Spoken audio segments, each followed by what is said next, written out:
We are here at Qlik Connect 2024 in Orlando. I have the pleasure of being joined by Roberto Sigona, who's the Chief Operating Officer at Qlik. Roberto, great to see you. Thanks for making time for having me, Des. to see me, and welcome to the show. Thank you. Happy to be here. Amazing week, amazing things to talk about with regard to the announcements, but before we get into that, I wonder if you could maybe just walk us through some of the unique aspects of your role. When we think about a Chief Operating Officer in a normal environment where it's just a bank or an airline or a transport company or a federal government agency, it's a fairly straightforward role, but Qlik's a very unique organization for all the right reasons, and your role, I imagine, has some very unique elements to it. I wonder if you could just get a view of your role as COO and some of those unique elements where it's specifically Qlik orientated or some of your industry. That's great. Thank you for the question. So, well, my role has two sides, really. I'm the Chief Customer Officer for Qlik, which means I take care of the customers.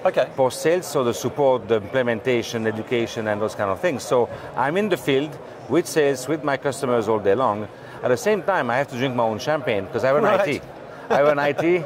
I have all the corporate people, my sellers, and all the Qlik employees really just trying to work with our system. So I have to implement our own technology to serve my people. So I'm both helping others as well as practicing what I preach internally.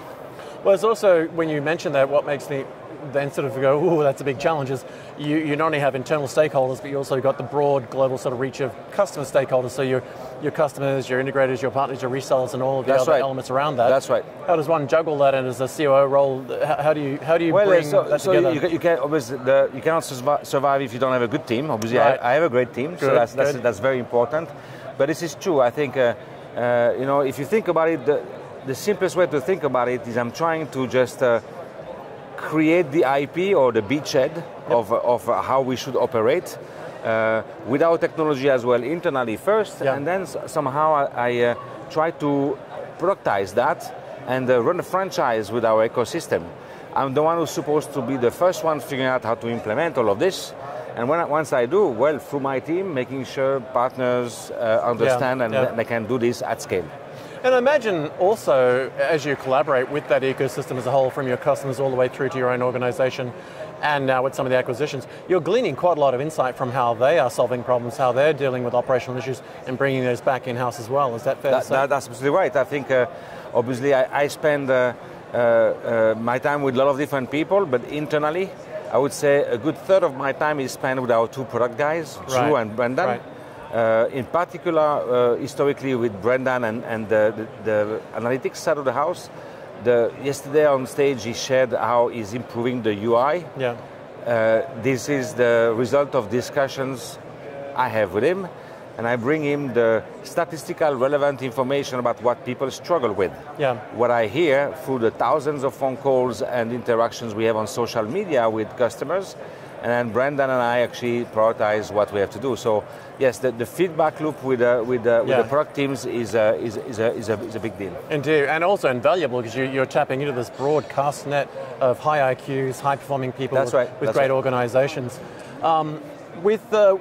I wonder, when you think about some of the things that have been announced just in the last 24 to 48 hours, I then also think back to the challenges you've got on your table, and particularly the last 12 months. And maybe if we break that into two elements, over the last 12 months you've dealt with some very large acquisitions and integrations of some of the companies you've acquired.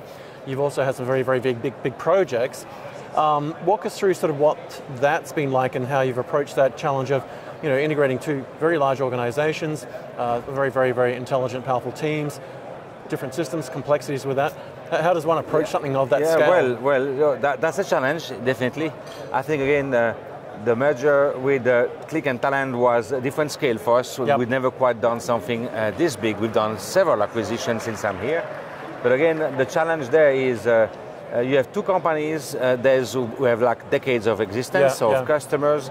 They've been dealing with customers slightly differently. So two CRMs, two different ways of doing things. There's some overlap in our customers, financial system and all the rest of it. Personally, for me, with the post-sales, two different systems to track renewals, two different systems to do support and consulting. So we've been fairly aggressive with all of this. And interesting enough, we obviously you merge two companies who use complete different tool sets. So, of course. And I'm sure all our customers deal with that every day. Absolutely, and I think necessarily you've got to then figure out which one do you cut. Whose payroll do you run with?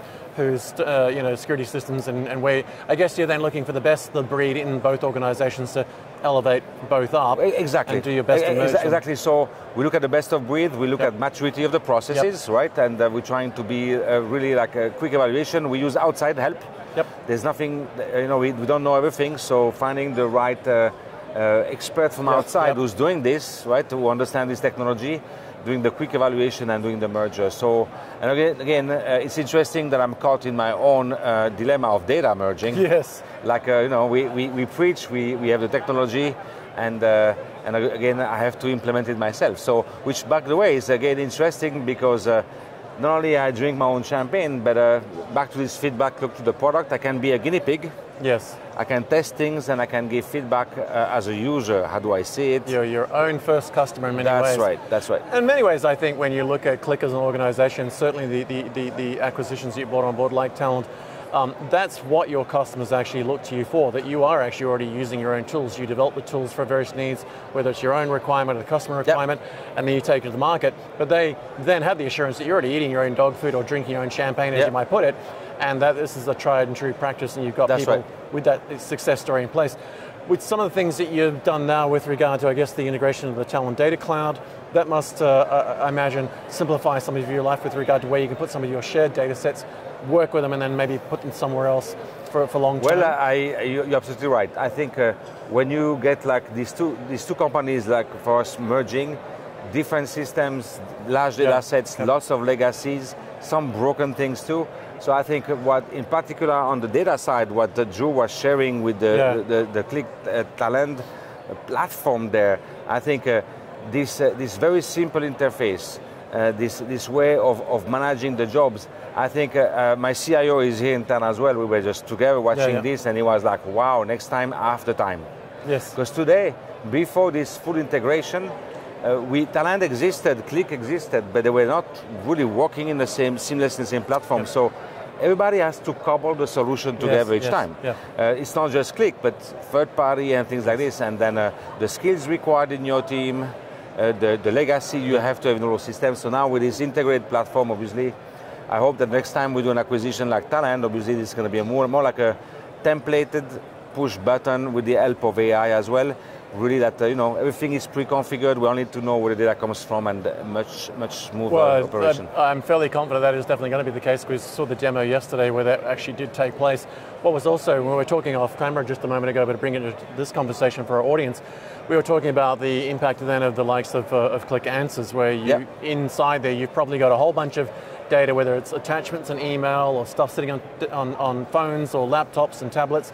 You've got all this disparate data that you now need to bring together and merge and find out what's in there and review the versioning, quality of the data, the veracity, the accuracy, et cetera, and now you've got the capacity with a generative AI tool that you can just have a plain English language conversation to, and then it goes and builds the codification, it builds the SQL statements, it builds the whatever language you choose code, and then produce the data set, but you can look at the data set and wind it backwards and forwards and see if it's doing what you want and adjust that, and then push the go button with all the projections in there, including the PII filtering necessary and all the security. That for me, if I was a COO, would dramatically change my life now, because as you said, you can create templates and tools and start to build some of these pipelines where you can go to sleep at night because the problem's solved. It's just a processing issue. Absolutely. And whether it's me as a CEO or like my role as a chief customer officer outside, people have various degrees of legacy systems they want to migrate from to Qlik. They have applications they wrote in Qlik View and they want to migrate in Qlik Sense. Very often, people asking me, can you migrate this? So obviously the GenAI can help speed up those processes dramatically. I think the answer piece, the Qlik answer piece is phenomenal because, well, when you run support at scale like I do, you don't really know how many end users you have, but we have millions. And you're trying to give answer fast. And if you, my age, you've done all the knowledge bases, the web crawlers of the world, and trying to translate content, curate content, it is changing the game. We've been evolving on Qlik Sense, giving you a chatbot in the product, That chatbot, recently we GenAI enabled it.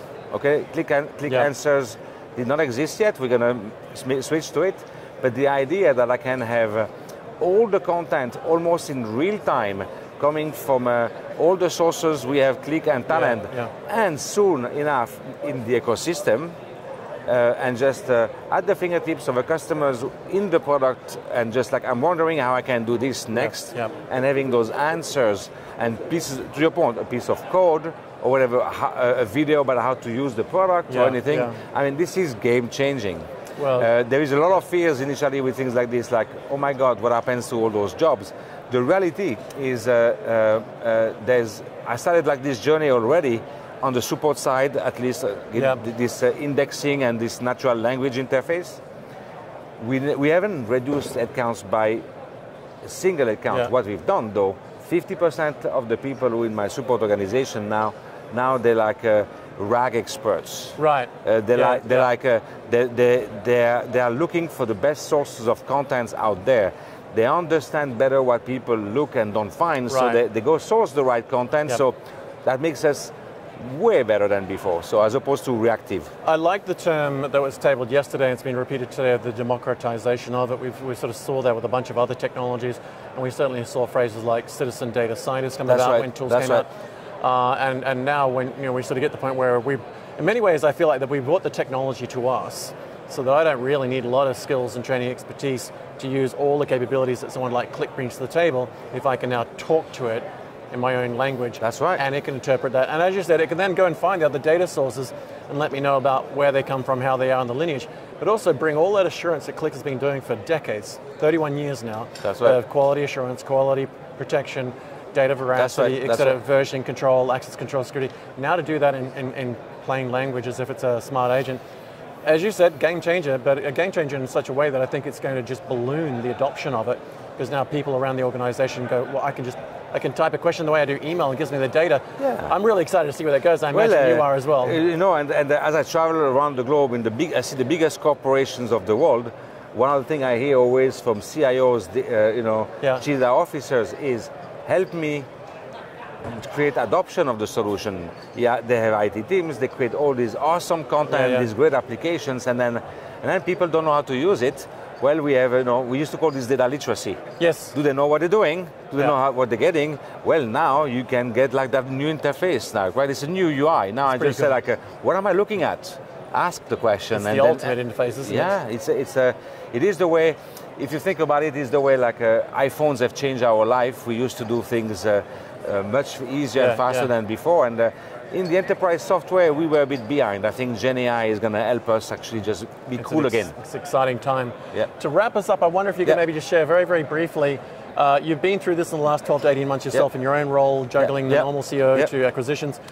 Where should your peer chief operating officers or COOs be focusing their time and resource as they juggle and balance that issue of the importance and the growing importance of data, as well as the emergence of AI? How should they be balancing that? Where should they be putting their time and effort and resource to get good outcomes based on your own success story, which we're all looking to and going, wow, we need to learn from that? Yeah, well, so I will repeat some of the things we've heard on stage from Mike and others. I think the most important thing is focus on the basics first. Don't try to just get to AI faster than you can. The data as a foundation is key. That's the first aspect.